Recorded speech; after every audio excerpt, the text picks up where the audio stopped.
एक छोटी से गांव में दो बहनें रहती थीं। बड़ी बहन बिमला का पति कुछ समय से बीमार रह रहा था, इसलिए वो रोज छोटी बहन रानी के घर काम करने जाती थी। रानी की शादी एक अमीर व्यापारी से हुई थी। वो बहुत कंजूस और लालची थी। सुबह के समय बिमला जल्दी जल्दी अपने घर का काम निपटा के अपनी छोटी बहन रानी के घर की ओर निकलती है। अरे दीदी, आज फिर तुमको देर हो गई। सुबह सुबह इतने बड़े घर का काम पड़ा रहता है और तुम आराम से घर में बैठी रहती हो। जल्दी आना चाहिए था। खैर, अब आ ही गई हो तो चलो काम में लग जाओ। माफ करना बहन, मेरा रोहन रात भर रोता रहा पेट दर्द से, इसलिए देर हो गई। मैं जल्दी जल्दी सब काम कर दूंगी। ठीक है, चलो पहले आंगन और बैठक अच्छे से झाड़ पोंछ दो। घर चमकना चाहिए। उसके बाद रसोई में जाकर सारे बर्तन मांज देना। विमला तुरंत काम पर लग जाती है। सबसे पहले रानी के घर का आंगन, बैठक और सारे कमरों में झाड़ू पोछा करती है। वो एक एक कोना साफ करती है, फिर बर्तन मांजने बैठ जाती है। उधर रानी आराम से बैठकर चाय पीती है। अच्छा सुनो, सारे काम तो तुमने कर ही दिए हैं। अब ये ध्यान रखा है कि इसमें से अच्छे अच्छे चावल चुनकर साफ कर दो। टूटा फूटा चावल और कचरा अलग कर देना। मेरे घर में सिर्फ बढ़िया चावल पकते हैं, समझी? और फिर जल्दी से रसोई में जाकर दोपहर का खाना बना देना। बिमला चुपचाप बैठकर चावल साफ करती है, फिर रसोई में जाकर खाना बनाने लगती है। वो अपने मन में सोच रही होती है कि रानी ने कहा था कि वो पैसे तो नहीं देगी, पर रोज के काम के बदले अनाज देगी। बिमला सोच रही थी, इन चावलों में से उसे भी थोड़ा मिलेगा।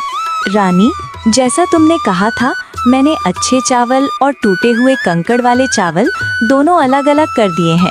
तुम देख लो। सारे काम निपटाने के बाद बिमला घर जाने लगती है। रानी उसे रोकती है। रुको दीदी, ये लो, ये टूटे हुए चावल हैं। मेरे घर में इसे तो कोई खाता नहीं है, इसलिए तुम ही ले जाओ। तुम्हारे घर में तो ये आराम से सब खा लेंगे।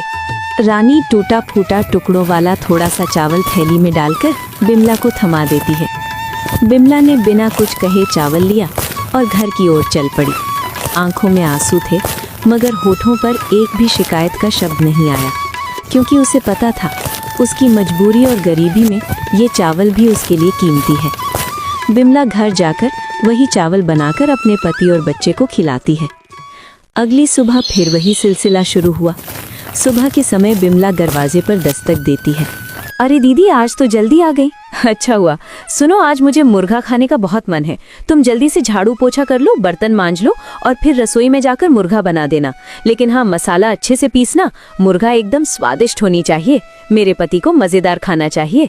ठीक है बहन, जैसा तुम कहो। मैं जल्दी से काम निपटा कर मुर्गा बना देती हूँ। विमला चुपचाप झाड़ू पोछा करने लगी, फिर बर्तन मांजकर और आखिर में बैठकर मुर्गा पकाने लगी। वो आज भी मन ही मन सोच रही है, उसके बेटा रोहन को ये मुर्गा बहुत पसंद है। बिमला मसाले कूटती है, प्याज लहसुन छौंकती है, फिर मुर्गा तलकर बड़ी मेहनत से ढेर सारी स्वादिष्ट करी बनाती है। घर महक उठता है। रानी आकर देखती है। वाह, आज तो बहुत अच्छी खुशबू आ रही है। चलो, खाना बढ़िया बना है आज तो। उनको मजा आ जाएगा। तुमने तो आज बहुत मेहनत कर दी। रानी और उसका पति आराम से बैठकर मुर्गा भात खाते हैं। बिमला की आंखों में एक आस झलक रही थी कि शायद आज उसे भी रानी थोड़ी सी मुर्गा देगी उसके बेटे के लिए। शाम के वक्त बिमला अपना काम पूरा करके घर जाने लगती है। रुको दीदी, आज तुम्हारे लिए भी कुछ है। ये लो, कल रात का बचा हुआ चावल और सब्जी पड़ी थी। तुम ये अपने घर ले जाकर गरम करके खा लेना। बिमला ने बिना कोई शिकायत किए बासी चावल और गली हुई सब्जी की थैली उठाई और अपने घर की ओर चल पड़ी। दिन पर दिन ऐसे ही गुजरते गए। बिमला हर सुबह रानी के घर काम करने जाती और लौटते वक्त रानी कुछ ना कुछ बासी या खराब खाना उसे देकर भेजती। सुनो दीदी, कल तुम जरा सुबह सुबह जल्दी आ जाना। मेरे पति को व्यापार में बहुत बड़ा लाभ हुआ है, इसलिए कल हमारे घर पूजा का बड़ा आयोजन होगा। बहुत सारे मेहमान आएंगे, ढेर सारी मिठाइयाँ और पकवान बनने हैं। समझी ना? मुझे तुम्हारी पूरी मदद चाहिए। ठीक है बहन, जैसे तुम कहो। मैं कल सुबह जल्दी आ जाऊंगी। जो भी काम होगा पूरी मेहनत से करूंगी। अगली सुबह बिमला जल्दी उठकर अपने घर का सारा काम निपटाकर जा रही थी। अचानक उसका बेटा घर के बाहर आ गया। माँ, तुम इतनी सुबह सुबह कहाँ जा रही हो? मौसी के घर तो तुम 8 बजे जाती हो, तो अभी कहाँ जा रही हो? और घर के सारे काम भी जल्दी खत्म कर दिए। क्या बात है माँ? बेटा, आज तेरी मौसी के घर बहुत बड़ा आयोजन हो रहा है। तेरी मौसा को व्यापार में बहुत लाभ हुआ है, इसीलिए वहाँ पूजा रखी गई है। बहुत सारे मेहमान आएंगे और ढेर सारी मिठाइयाँ पकवान बनेंगे, इसीलिए मुझे आज जल्दी जाना पड़ रहा है। माँ, बहुत सारे लोग आ रहे हैं, तो मौसी ने मुझे भी तो बुलाया होगा ना, तो मुझे लेकर क्यों नहीं जा रही हो? अरे बेटा, तेरे पिताजी की तबीयत ठीक नहीं है। अगर तू मेरे साथ चला जाएगा तो वो घर पर अकेले हो जाएंगे, इसलिए। ठीक है माँ, आज मौसी के घर मिठाइयाँ बन रही होंगी, वो हमारे लिए भी देगी ना। तुम लेकर आना माँ, मैं इंतजार करूँगा। तुम जल्दी आना। हाँ बेटा, बस तू अच्छे से रहना, मैं काम करके जल्दी लौट आऊंगी। और सुन बेटा, अपने पिताजी का ख्याल रखना, उनकी दवाइयाँ टेबल के पास रखी हैं, उनको समय से दे देना। बिमला अपने बेटे के सामने कैसे भी बहाना बनाकर चली गई। वो सोच रही थी कि उसकी बहन ने सारे गांव को निमंत्रण दिया, पर उसे एक भी बार नहीं बोला कि तुम अपने बेटे को भी साथ लेकर आना। रानी के आंगन में चहल पहल थी, बड़ी बड़ी देगजियां चढ़ चुकी थीं, हलवाई बुलाए गए थे और तरह तरह के पकवानों की खुशबू पूरे घर में फैल रही थी। केसर बादाम वाली खीर, पूरी, कचौड़ी, पुलाव, मिठाइयाँ बन रही थीं, मानो पूरा घर स्वाद की खुशबू से महक उठा हो। अरे तुम आ गई, तो अब जल्दी जल्दी काम निपटाओ। देख नहीं रही हो, हलवाई आ चुके हैं और पकवान बन रहे हैं। मुझे सारे बर्तन साफ चाहिए। वो कोने में जो पत्तल पड़ी है उन्हें भी गिन कर रख दो। आज हमारे घर बहुत मेहमान आने वाले हैं, कोई कमी नहीं रहनी चाहिए। सबसे पहले तुम घर के बाहर झाड़ू लगाओ, फिर जहाँ पूजा होगी वहाँ झाड़ू पोछा करो, फिर पूरा घर साफ करना। ठीक है बहन, मैं सब कर दूंगी, तुम निश्चिंत रहो, तुम्हें आज शिकायत का कोई मौका नहीं मिलेगा। बिमला जल्दी जल्दी सारे काम करने लगी। उसने एक एक कोना साफ किया। धीरे धीरे पूजा का समय भी आ पहुंचा। रानी सजी धजी अपने पति के साथ पूजा के स्थान में आ बैठी। उसके चेहरे पर शांति थी, सिर पर गहनों की चमक थी। गांव के सबसे बड़े पुजारी को बुलाया गया था। पूरे विधि विधान के साथ पूजा हो रही थी। सारे मेहमान भी वहीं बैठे थे। कुछ देर बाद पूजा समाप्त हुई। मेहमानों को बैठाकर पत्तल में भोजन परोसा गया। सारा गांव रानी के छत में स्वादिष्ट भोजन का आनंद ले रहा था। खीर की खुशबू, मिठाइयों का स्वाद और पकवानों की रौनक चारों ओर छा गई। हर कोई स्वादिष्ट खाने का मजा ले रहा था। सबको खाना बहुत पसंद आया। फिर धीरे धीरे मेहमान खाना खाकर अपने अपने घर चल गए। घर में अब शांति छा चुकी थी, लेकिन अभी भी बहुत सारे पकवान और मिठाइयाँ बच गई थी। अरे दीदी, आज तो भगवान की कृपा से बहुत बड़ा आयोजन हो गया। इतना सब पकवान बना, इतने मेहमान आए। पर देखो, ये देखो, कितनी सारी मिठाइयाँ और पकवान अभी भी बच गए हैं। तुम ऐसा करो, इन सब को उठाकर रसोई में अच्छे से रख दो, और जो मिठाई के बर्तन में नीचे मिठाई के चूरे और शक्कर की परत है, उसको निकालकर अलग कर देना। बिमला सिर झुकाकर बिना थके, बिना कुछ कहे सारी मिठाइयाँ, पकवान और बचे हुए व्यंजन रसोई में ले जाकर जमाने लगी। रानी अपने कमरे में एक पोटली लिए खड़ी थी। उसने कमला को अपने कमरे में बुलाया। लो दीदी, ये तुम्हारे लिए है, बड़े बड़े बर्तनों में। मिठाई के जो टूटे फूटे टुकड़े बचे थे और जो चीनी के चिपके हुए टुकड़े किनारों पर लगे हैं थे, ये सब तू ले जा। तेरे घर बेटे को खिला देना, क्योंकि मेरे घर तो ये सब कोई खाता नहीं है। बिमला चुपचाप मिठाई के टुकड़े लेकर अपने घर की ओर निकल गई। उसने एक शब्द भी नहीं कहा। आज वो जान गई थी कि उसकी बहन के अंदर इंसानियत नाम की चीज ही नहीं है। रोते रोते ठोकरे खाती बिमला जब जंगल के रास्ते से गुजर रही थी, तभी उसकी नज़र उस पुराने मंदिर पर पड़ी। गांव की मान्यता थी, उस मंदिर की रक्षा स्वयं नाग देवता करते हैं, और कहते हैं जिसने भी नाग देवता से सच्चे मन से कुछ मांगा, उसे कभी खाली हाथ नहीं लौटना पड़ा। हे नाग देवता, आज मैं आपके चरणों में आखिरी बार आई हूँ। अब मुझसे ये गरीबी, ये बेबसी नहीं सही जाती। हर रोज अपमान झेलते झेलते मेरा दिल पत्थर हो गया है। अगर आपको सच में दया आती है तो मुझे यहीं डस लीजिए, ताकि मेरा जीवन यहीं खत्म हो जाए। मेरा बच्चा अब और मेरी आंखों के आंसू ना देखे। आज भी वो मासूम मेरा इंतजार कर रहा होगा कि माँ मिठाई लेकर आएगी, लेकिन मैं तो बस ये शक्कर का चूरा और टूटी फूटी मिठाइयाँ लेकर घर लौट रही हूँ। क्या जवाब दूंगी उसे? कह दूंगी कि तेरी माँ दूसरों की थालियां साफ करती है और रोज बदले में बस ये टुकड़े पाती है। नाग देवता, बस अब मुझे यहीं अपने विष से मुक्ति दे दीजिए। बिमला का हर शब्द नाग देवता के कानों तक पहुंचा। नाग देवता ने सब कुछ सुना, लेकिन उसे डसा नहीं। उनकी आंखों में भी मानो करुणा उतर आई थी। बिमला रोते रोते वहां से जा ही रही थी, तभी अचानक नाग देवता के चारों ओर एक तेज रोशनी फैलने लगी, मानो उन्होंने बिमला को आशीर्वाद दिया हो। बिमला जैसे ही अपने घर के बाहर पहुंचती है, उसका बेटा दरवाजे पर बैठा उसका इंतजार कर रहा था। उसकी आंखों में चमक और चेहरे पर मासूम उम्मीद थी। माँ, तुम आ गई? देखो ना, मैं कब से तुम्हारा इंतजार कर रहा था। क्या तुम मेरे लिए मिठाई लेकर आई हो? माँ, जल्दी से पोटली खोलो ना, मुझे आज मिठाई और पकवान खाने हैं। बिमला कांपते हाथों से पोटली खोलती है और तभी एक चमत्कार घटता है। उस पोटली में ढेर सारी रंग बिरंगी मिठाइयाँ, लड्डू, जलेबी, पेड़ा, कचौड़ी और स्वादिष्ट पकवान नजर आते हैं। उसका बेटा खुशी से उछल पड़ता है और मिठाइयाँ खाने लगता है। हे भगवान, ये कैसे संभव हुआ? मैं तो सिर्फ चूरा और शक्कर लेकर आई थी।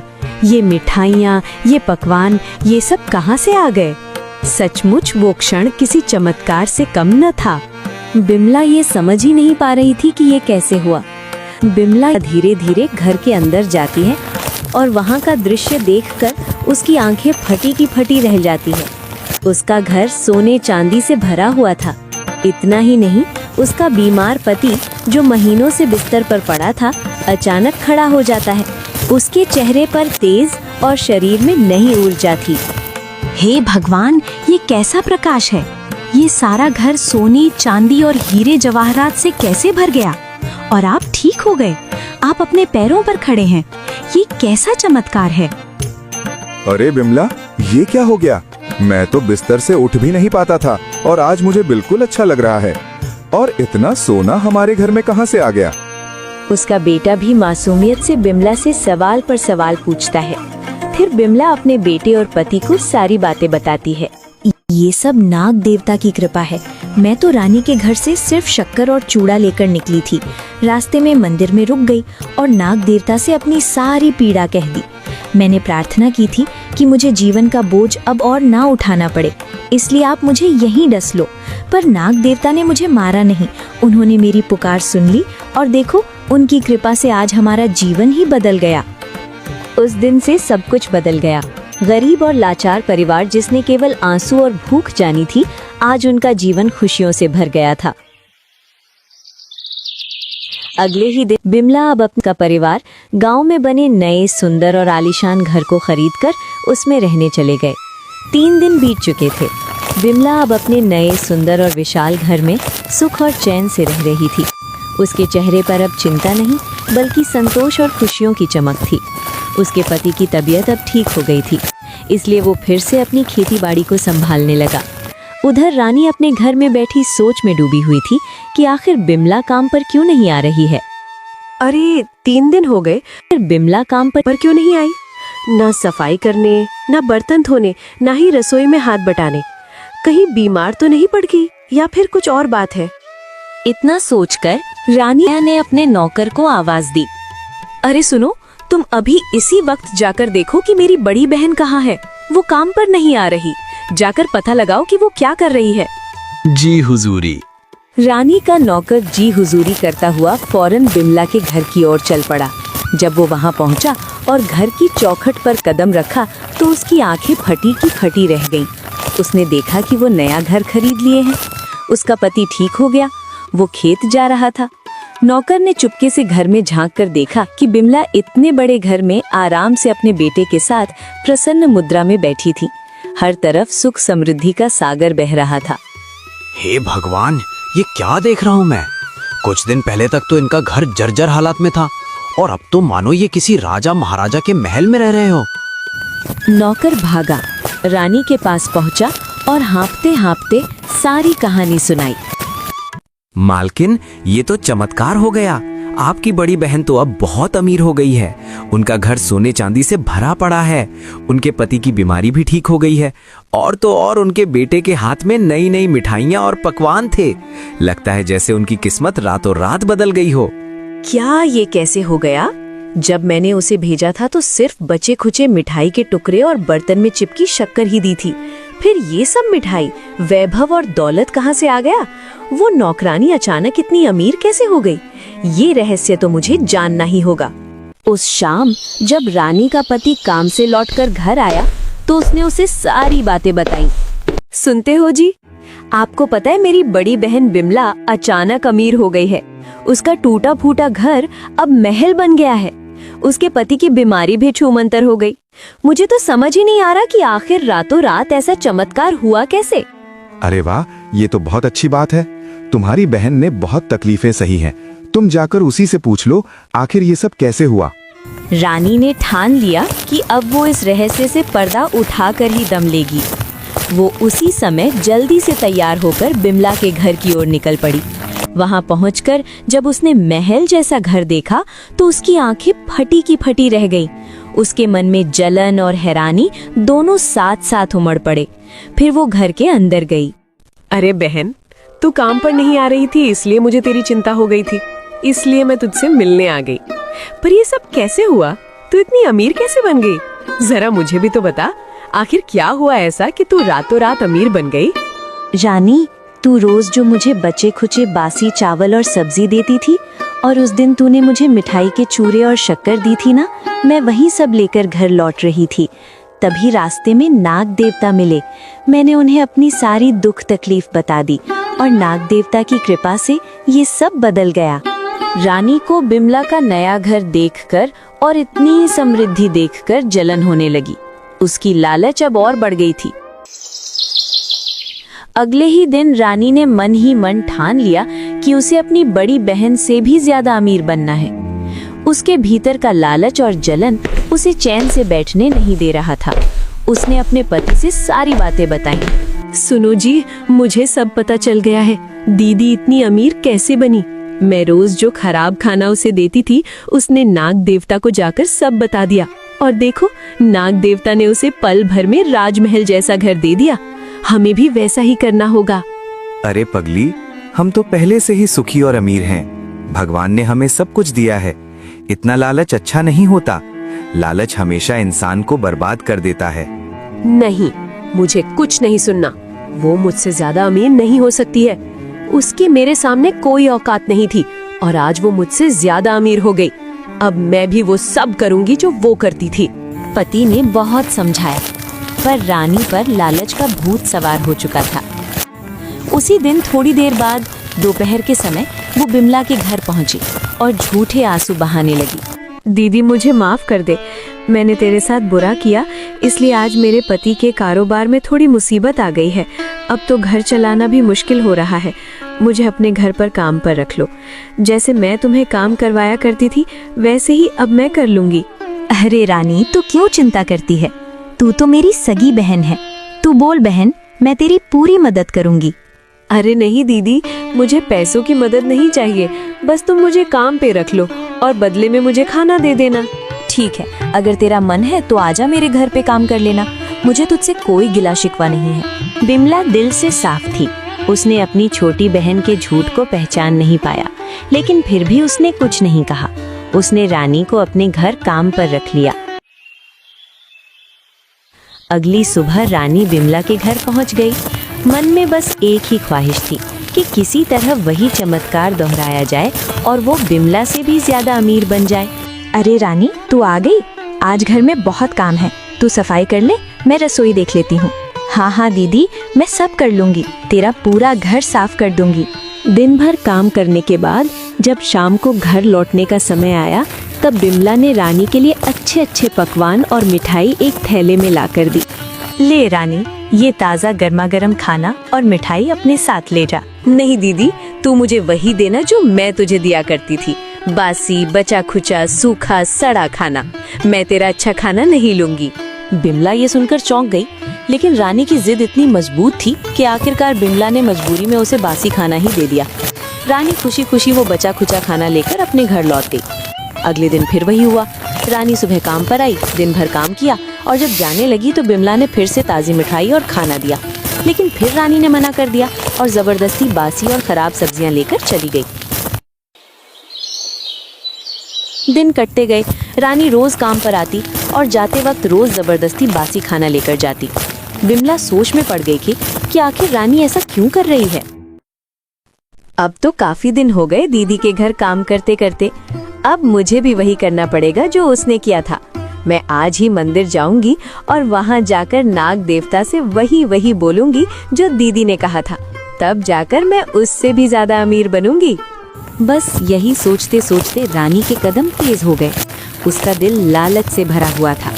उसे अब ना अपने पति की बात सुनाई दे रही थी, ना ही अपने घर की चिंता थी। उसके मन में तो सिर्फ एक ही चाहत थी, दौलत, सोना, रुपया और शानो शौकत। और इसी चाहत से वो मंदिर की ओर गई।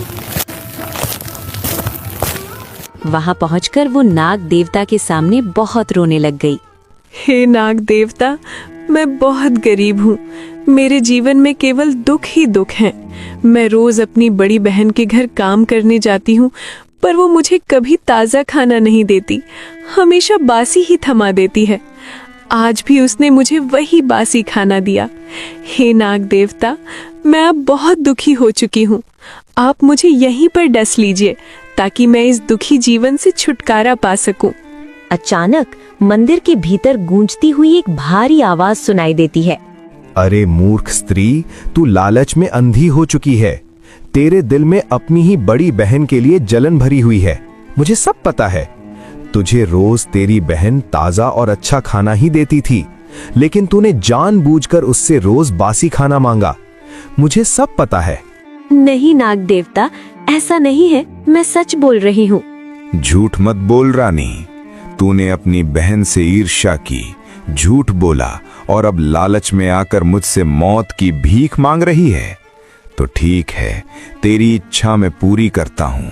तू चाहती है कि मैं तुझे डस लूं, तो ठीक है। मुझे माफ कर दीजिए नाग देवता, आप सच कह रहे हैं। मैं लालच में अंधी हो गई थी। मुझे मत काटिए नाग देवता। ठीक है, मैं तुझे नहीं काटूंगा, पर तेरे लालच का फल आज तुझे मिलकर ही रहेगी। जा, मैं तुझे श्राद्ध देता हूँ। तेरे आलीशान घर एक झोपड़ी में बदल जाए। तेरे घर का पूरा सोना, चांदी, हीरा, मोती, धन दौलत सब ईंट पत्थर में बदल जाए।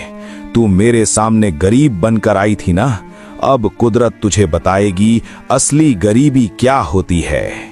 रानी भागती भागती रोते हुए अपने घर की ओर जाती है। उसके मन में हजारों ख्याल आ रहे हैं। वो जैसे ही अपने घर के पास पहुंची, उसकी आंखों से आंसू थमने का नाम नहीं ले रहे थे। उसका घर एक झोपड़ी में बदल गया। उसने देखा कि उसके घर के सारे हीरे जेवरात ईंट पत्थर में बदल गए। अरे रानी, ये सब कैसे हुआ? हमारा घर इस झोपड़ी में कैसे बदल गया? मुझे कुछ समझ नहीं आ रहा। बताओ, क्या किया है तुमने? रानी ने रोते रोते अपने पति को सारी बातें बताईं।